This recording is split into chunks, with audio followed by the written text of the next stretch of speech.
Hey there, my name is Oisin Dunny and this is Audio Talks on the Road with HARMAN ExPLORE, and I'm thrilled to be joined today by two audio VIPs. Dave Rogers, the President of Lifestyle at HARMAN International, and Sammy Andrews, Founder and CEO at Dv8 Digital, journalist, campaigner and much more. Welcome both to the podcast. Dave, I'm going to start with yourself. HARMAN has been involved in a lot of events in Vegas during the CES time period over many years. And I know that the concert at the Hard Rock Cafe is a highlight for a lot of the folks in the HARMAN ecosystem. Now, this year, of course, instead of the Hard Rock concert, you had a live streamed performance from none other than Keith Urban. What was that like?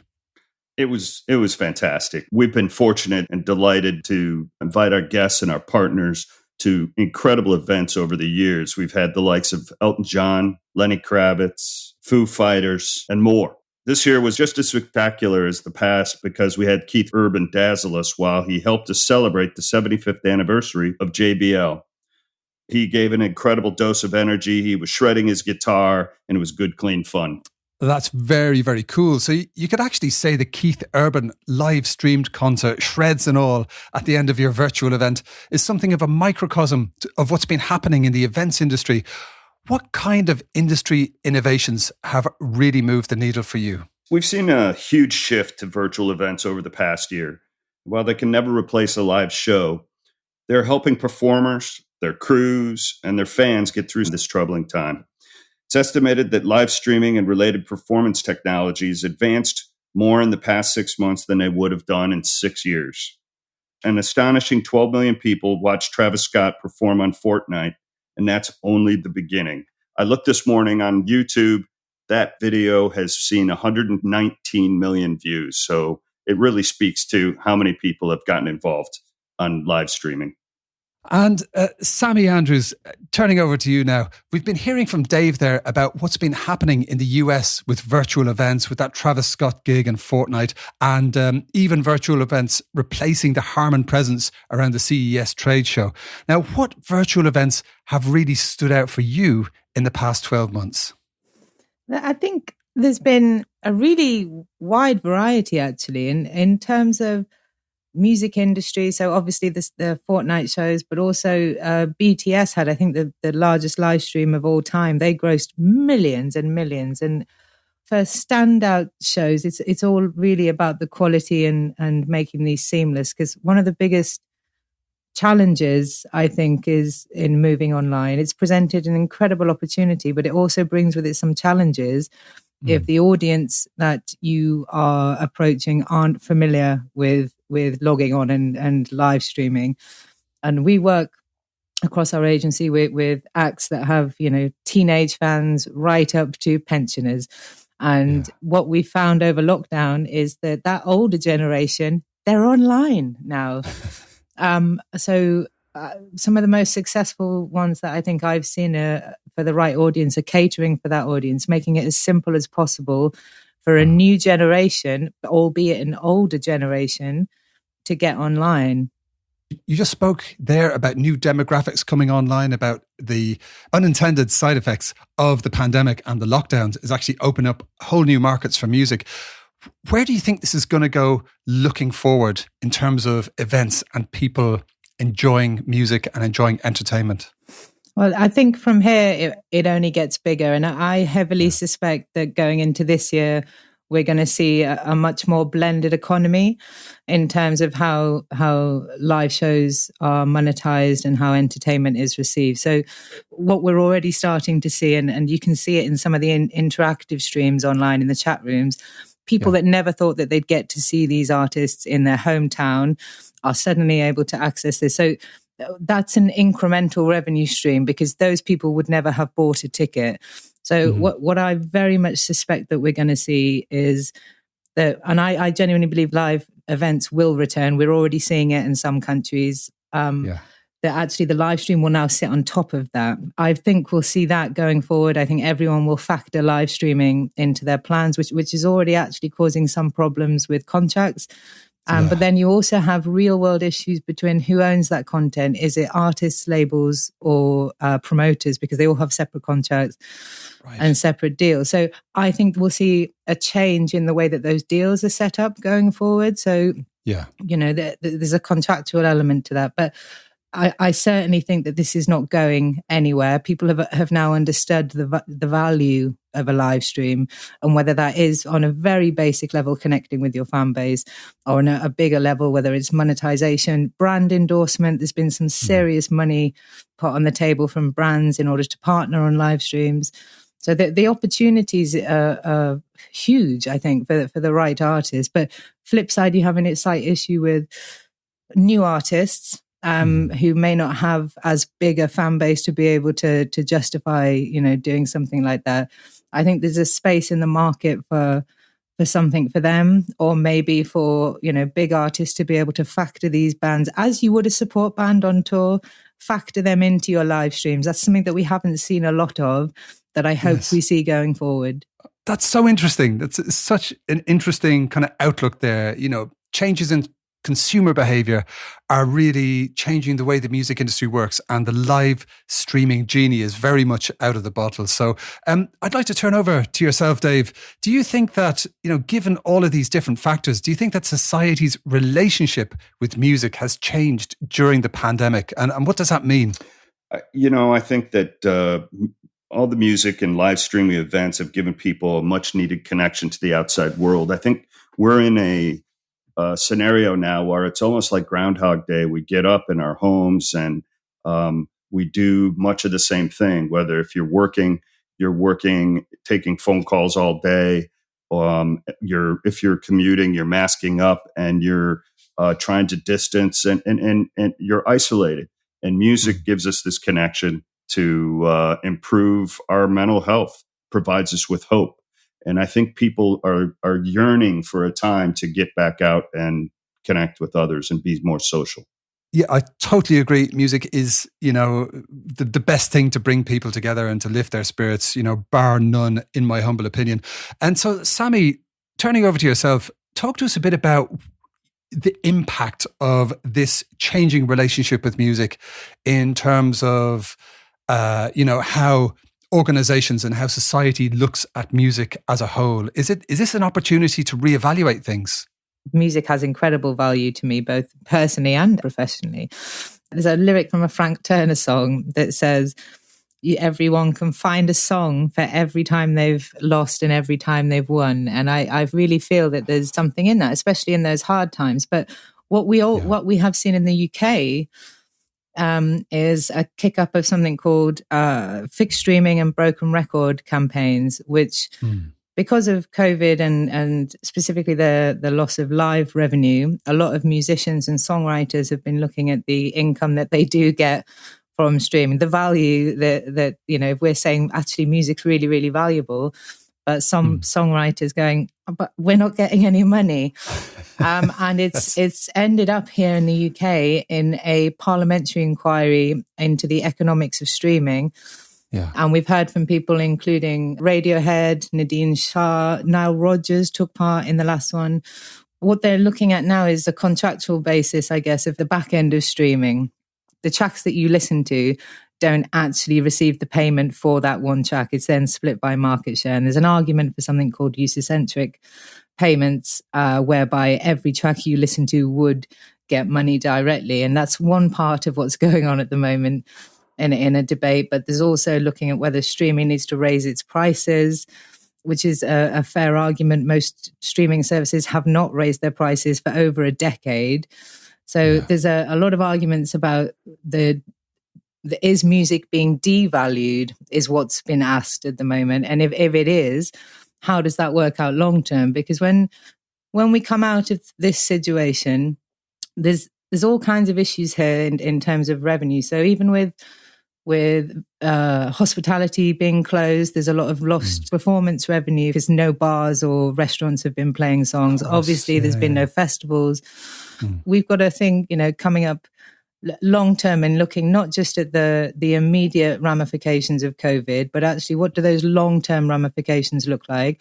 And how can more value be be put back into a song, an actual recording and a piece of work. Live streaming, I think, definitely plays a part in that also, while the industry tries to figure out who should be getting the lion's share of a live stream.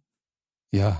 Wow, it's so interesting. I mean, I hope it's an opportunity for songwriters and performers to be more fairly remunerated, because as we've spoken about a bunch of times on the podcast, you just try doing a workout without music or watch something on Netflix without a soundtrack. Music is such a, central part of our lives. Huge part. And one of the big things that's been pushed for in the UK is something called equitable remuneration, which currently exists for plays across things like radio, but doesn't exist in streaming world, which is a bit dicey because a lot of streaming services are now calling themselves, they have arms that have the word radio in, but are still arguing that they're not radio. So I think in 2021, I think we'll hear a lot more about equitable remuneration. Good. Very happy to hear that. And I'm heartened to hear that you and many colleagues in the music industry are working on this issue. I've heard some absolute horror stories from the front lines of folks who made their living from playing music live, selling merchandise at their gigs, even selling CDs. All of that's disappeared. And it's a huge issue for everyone who loves music. Even people that you would assume are, very, very well-off superstars, it's afforded them the time to check if their house is in order. And quite a lot of people have now looked over their contracts where they may not have really put the time or effort into before and gone, hang on, I'm getting paid how much? And in some cases that they can't answer that question because of the lack of transparency. They can't actually figure out how much they're getting paid. So there's a real groundswell, and it's everyone from, members of ABBA to Chic to everyone in between going, hang on, what year did I sign my contract in? Yes. So we heard there about, this new focus on music and people really appreciating the value of music. Do you think in terms of how consumers feel about music and the value that they put on their relationship with music, do you think this has changed during the year? Starting with yourself, Sammy. Thank you. For sure. I mean, I think you only really have to have a quick look across Spotify, Apple or Amazon at their contextual and mood playlists and the popularity of those to understand that music, where it may before have sat in our pocket. I mean, if we had a Walkman back in the day where we were choosing what was soundtracking our lives, but right now stuff's pushed to us. You only have to look at the play counts to really understand how popular that is. Those playlists are increasing in popularity across the board. They generate a lot of plays, and I think they bring a lot of people a lot of happiness. But we also have things like smart speakers now where, the accessibility is not necessarily just locked to a device in your pocket. These things are in your homes. You're able to interact directly. And much like, Granny coming on board for a live stream, she's also coming on board and talking to her smart speaker and having a bit of a chat and playing music. So I'm a massive streaming advocate. I mean, I should say that. I think it's done incredible things for the industry, but being able to tap into the world's music bank whenever you want and take something away from that, it is quite incredible. And also, the value across gaming. I mean, you mentioned removing stuff from TV, but it's everywhere, and people don't necessarily realize it's everywhere. If you walk into a shop, there's a whole cottage industry about having songs that make you shop faster or shop slower. Like there's a big part and quite a big psychological part to music and commercial music that if you took that away, I mean, God, imagine a silent world. Imagine that. Oh, no, I can't. Going over to yourself, Dave, talk to us a bit about what you've seen from the consumer relationship with music. And do you think that's changed during the pandemic? I do. I think people look to music and musicians for inspiration. And throughout this year, we can be sure that inspiration was provided and people are healing as a result of it. I can think of experiences that I've had myself over the past 7 to 9 months. It provides us with a break to the monotony of isolation. And so I look forward to when it changes in the future. But today we need the musicians and we need the music community to help us through this time. Absolutely, Dave. Very good point. And looking at this the other way around, starting with yourself, Dave, have you observed the music industry changing the way in which they try to connect with fans or how artists connect with fans? Of course. The live music industry has been hit particularly hard, and we don't expect relief till sometimes next year. The pandemic has been a terrible blow to the industry. Crisis is known to inspire creativity, and we're seeing musicians and creatives reaching fans in new ways through streaming events, listening parties, virtual outreach, and many other ways to share their feelings and remain connected to their fans. Taylor Swift's Folklore recording is the great example of how an artist can connect with fans while building mutual empathy. I was very happy to hear the word empathy in that answer. I think it can be underrated, but it's one of the most powerful things we possess as humans. But there is also the question of how do you actually make this happen from from the under the hood perspective of an agency that works with the music industry. So Sammy, Dv8 Digital is a 360 agency, and you work with a ton of big artists and big, live agencies and all sorts of players across the ecosystem. How did this manifest for yourselves? And did you have to do anything differently when we went into lockdown and when the live gigs stopped? Yeah, so it's been a real game of two halves really for us at the agency. So until March 2020, we worked for one of the largest promoters in the world, running all their paid spend for tours and all of their festivals. That disappeared, obviously, in March. We had a slight heads up because we saw it coming from Asia, and we saw the patterns that were happening there back in January and February. So we kind of knew that was coming.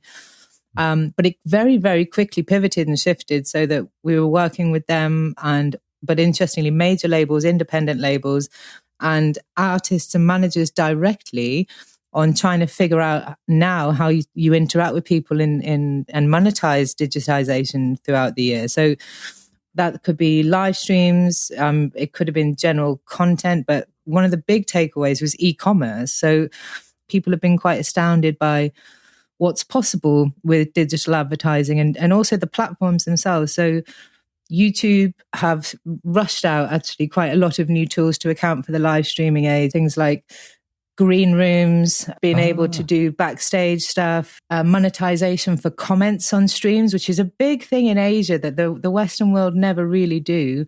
Like someone can pay $100 to have their comments sit at the top of a YouTube chat.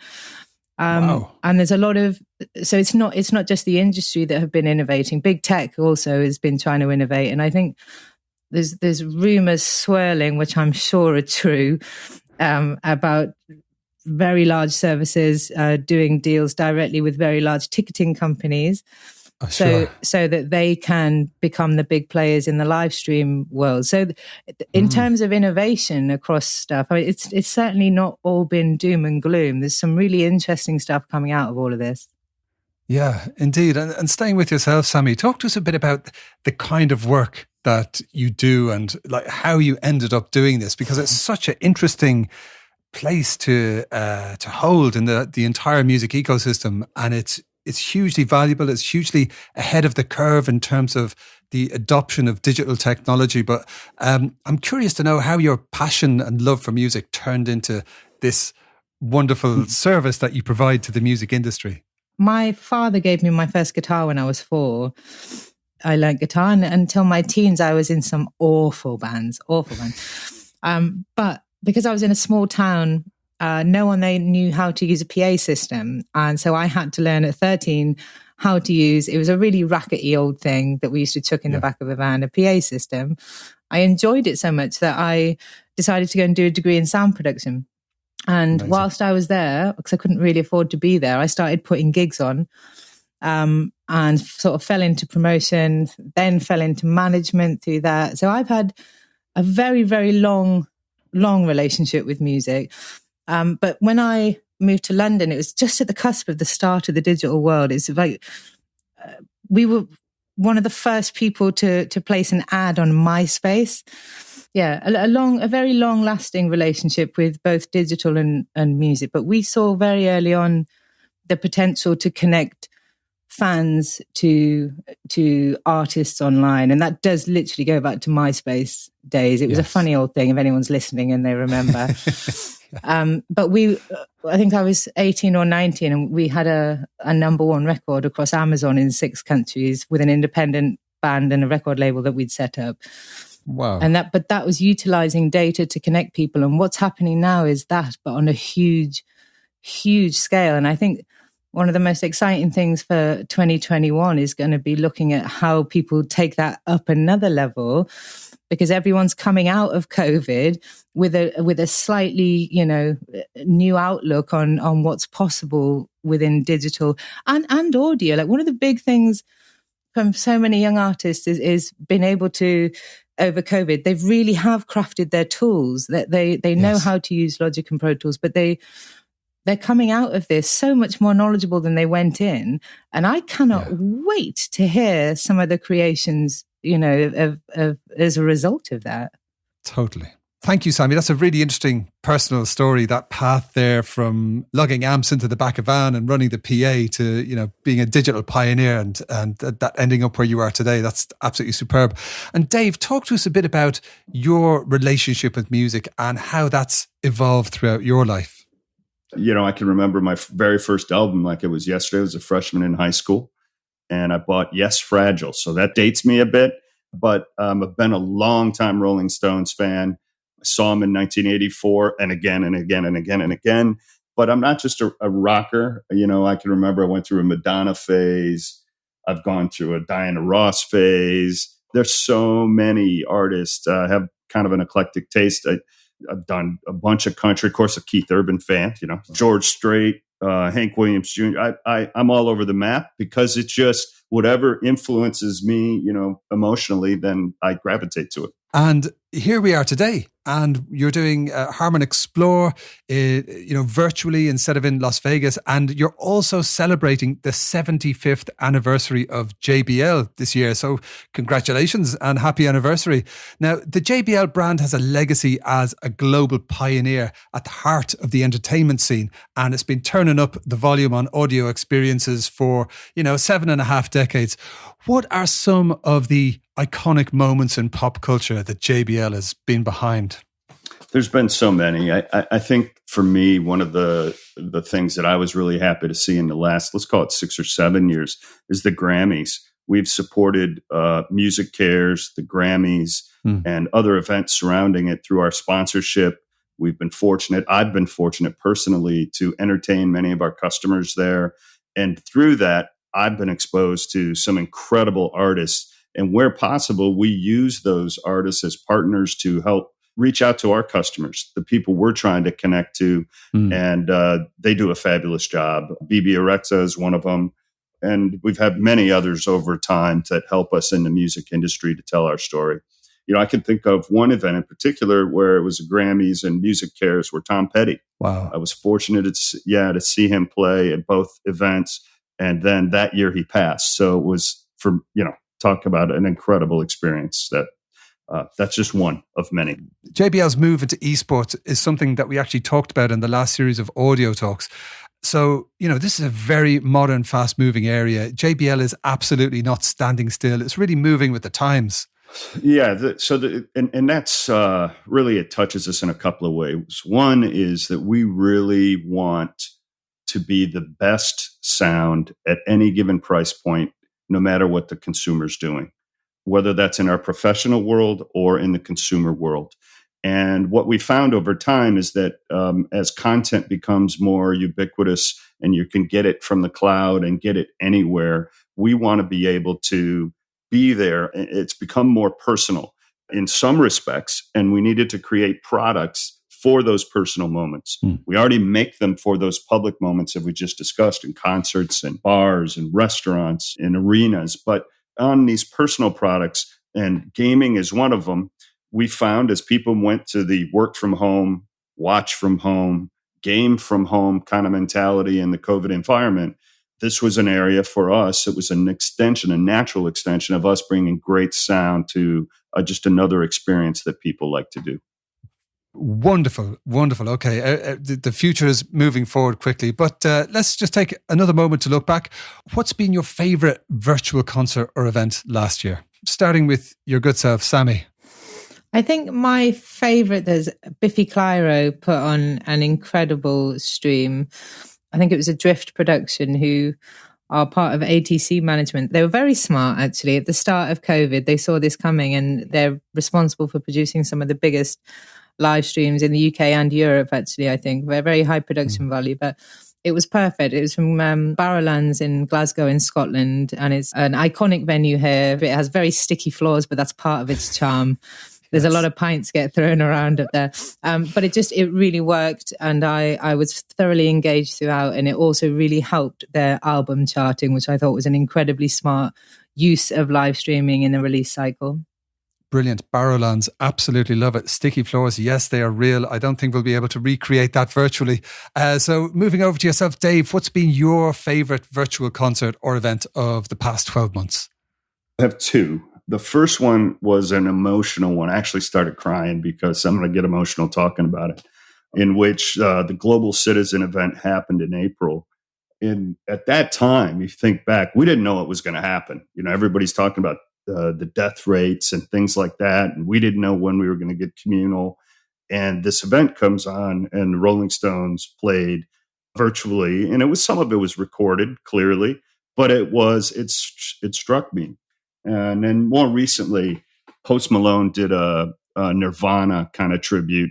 It's smoking. If you haven't seen it, it's relaxed. It's in his game room or whatever, and he's having beers. And he did it as a charity event for World Health Organization.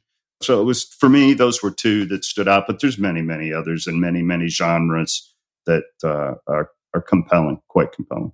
Looking forward, do you think the lockdowns and the fact that we haven't had a lot of in-person events are really stoking our future hunger for live music performances?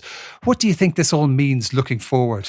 There's no question, and it's not just music. You know, I watched the Notre Dame Clemson game, and wow, at the end of that game, and the fans ran on the field. People are hungering for communal experiences, but.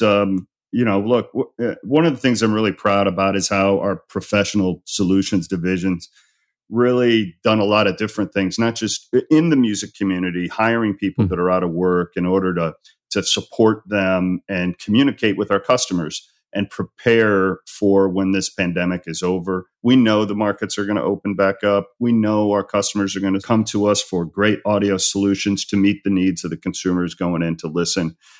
We already hear it. We're starting conversations and planning now. So I'm thinking by Q2, we start to see a little bit. And by mid-year, all those summer events that we're dying to participate in with the musicians, we're all back together and doing our thing. And I think there'll be a swing towards a stronger element of people participating, because you realize how special it is. You get in a routine, and you often...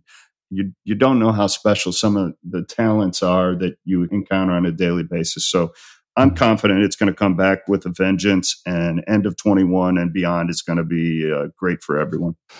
And Sammy, what do you think? Do you think people are just, dying to get back to the front of the gig and spill a pint on the floor of the Barrowlands and all that? I think that people are really chomping at the bit to get back to live music. However, I don't know that they're keen to do that in the same way immediately that they were before. And even looking at some of the events that have taken place in Taiwan and Australia and New Zealand, in countries where they have managed to get COVID slightly better under control, festivals are taking place. I think it's 20,000 capacity, but you see, especially, young people having the time of their life. And it filled me full of hope to see some videos on Twitter of that life returning. So I think we will get back there.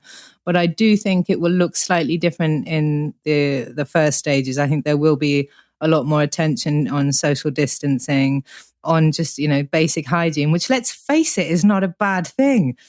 Quite. Yes. We've all been in venues and festivals where we've thought, actually, a bit of hygiene here would probably be a really great thing. So I'm trying to view that as a positive, that we're going to come out of this with perhaps a slightly more conscious effort to be a little safer. But yeah, you can see it, the proof's in the market at the moment. There's a lot of stuff going on sale, and it's selling really well. And I think one of the biggest concerns for the music industry was that consumer confidence would go. And I think consumer confidence is far from gone. The want is there. I think they just want some different things now. They want to know that they'll be safe if they do go. Amen. I'm all for cleaner venues, less whatever it is on the floor and all the rest. Absolutely, yes. So, Dave, talk to us a bit about how, good audio quality can help to keep a profound connection between music fans and music alive in the meantime.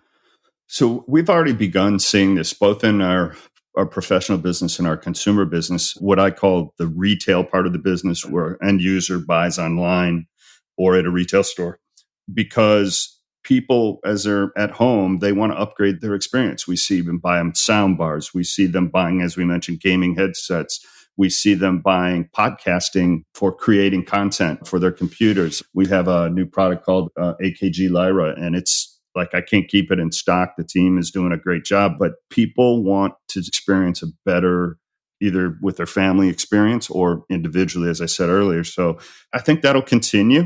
And then we'll see these communal events start to take place, that those markets start to open back up, whether it be cinemas, concerts, that type of thing. And also, what has Harman been doing in this field in terms of supporting the live music industry? I mentioned that we've been hiring some out-of-work professionals to help us with some of our presentations to teach our integrators and other partners. But we also involved in supporting organizations like NEVA, Save Our Stages, Save Our Venues. We make events, Code Red, and other initiatives designed to bring awareness and support the plight of musicians and, people that support live music and music venues.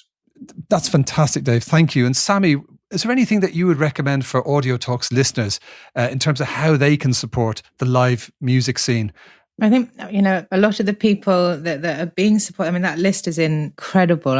What a wonderful selection of people to be contributing to. But if people want to donate, depends whether you want to look global or international. And I think at the moment, whilst COVID is a global issue, it's quite good to look local if you can. And if there's a venue in your local area that may not survive this, see if you can help them. Look for your local national crew support. So everyone always talks about, how difficult this has been for musicians. But believe me when I say it's been worse for crew, and they only get a day rate and it's not a secure job for them. And I have a lot of technician friends that have, they've become drivers in places. Some of them are talking about not going back. And actually in Australia, a couple of promoters I know there who put on the events said that one of the biggest issue they had was recruiting crew, because so many of them had changed career. And I think as an industry, we need to be very aware on a global and local level that these people need looking after. So I would look first locally, see what you can support locally, then nationally. And then if there's any global initiatives that you want to get involved with, there's some in every country. Fantastic advice. Thank you, Sammy. That's brilliant. And we'll put a few links in the show notes to some of these organizations for sure. So please do get involved. And Dave, I'd like to come over to yourself. Now, we heard earlier from Sammy that venues might actually be cleaned up a bit because, we'll need better hygiene and that kind of thing. And that is really not a bad thing. But what other facets of the future of live music do you think we can look forward to? So, obviously, the way it's happened, as we've seen over the past several of months, everything's local, right? So you see how they're handling things in Europe versus how they're handling things in the US versus how they're handling things in China. But 8 out of 10 people in a recent survey said that they could not live without music, and live music in particular. We can expect to see outdoor events. I'm certain of it. First, it'll be with socially distanced seating. We've seen some of this a little bit with these drive-in movie theaters that have been recycled into, live events for people to have a communal experience. We'll see more of that at first, and then eventually it'll evolve into live music, hopefully in bars and restaurants and all kinds of concert venues around the world. And I think, as I said earlier, it's going to come back with a vengeance. People need it. They need to get out, and they need to be together with the artistry and the community. I think in terms of audio, all the things that Dave just said, but also there's a missed part of the market, I think, in terms of when people think of audio, that actually look at the amount of content that's been created now, whether you're looking at TikTok, Facebook, Instagram, there's more content than anyone could have dreamed of, even 2 years ago or 5 years ago, but certainly 10 years. And I think there's a huge opportunity there to tap into the next generation of creators, be that music, be that poetry, be that film, be that, silly little 15-second videos, but they've got 20 billion hits. There's, I think, a lot of exciting stuff happening in the creator space, and all of it requires audio. And again, technology's advancements have allowed us to carry everything with us wherever we go. And COVID certainly showed us that we can do all of this remotely if we need to. So I'm very, very excited to see what the next generation of people come up with. What kind of things are coming up from Harman in terms of product launches from the lifestyle division? Talk to us a bit about what the future holds. Sure. One thing we've learned over the past years is really the vast importance and the power of music on people and culture.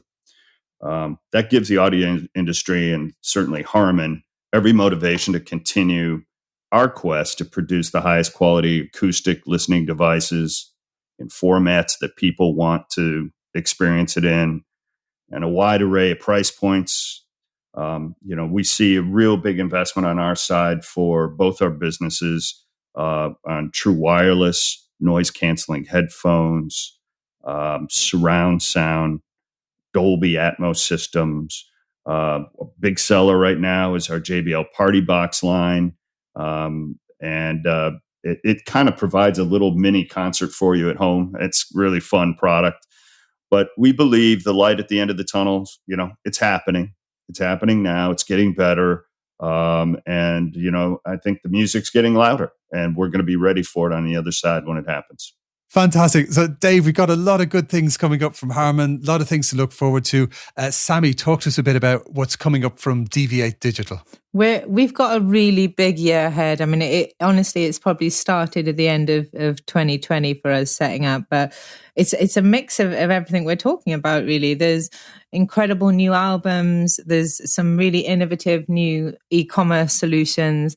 There's all kinds of advancements in advertising, but also content widely. I think what COVID did for a lot of our client base is make them see that actually their world is not just about music. So we're making podcasts with a lot of people. We're creating more visual content with people than we would have usually, that's not part of a cycle. And also esports. We're having conversations to see if we can get some more crossover between esports and music. So I firmly believe that there's a lot of missed opportunities in the music industry, and that it could learn a lot from esports if it could be bothered to spend some time with it. And I intend to make sure that happens in 2021. Fantastic. Thank you, Sammy. And we will absolutely link to Dv8.digital in the show notes. If you want to see the future of what's going to happen in terms of how music is promoted, how it connects with fans, check out what Sammy's and the team at Dv8 Digital have got coming up for the year.